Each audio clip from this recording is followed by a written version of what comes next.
আসসালামু আলাইকুম। দেখতে পাচ্ছেন একটা নৌকা, যেটা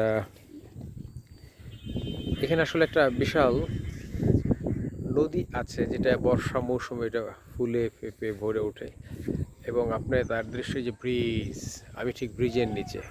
সবচেয়ে মজার ব্যাপার, যেই নৌকাটা পানির সময় মানে বর্ষার সময় খুব প্রয়োজন ছিল, সে এখন ইঞ্জিন সমেত পড়ে আছে, তার কোনো দাম নেই।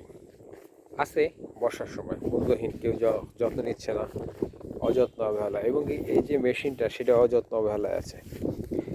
এবং আরও কিছু নৌকা দেখতে পাচ্ছেন, পাখি দেখা যাচ্ছে, দূরে হাঁস দেখা যাচ্ছে, সব মনোরম দৃশ্য।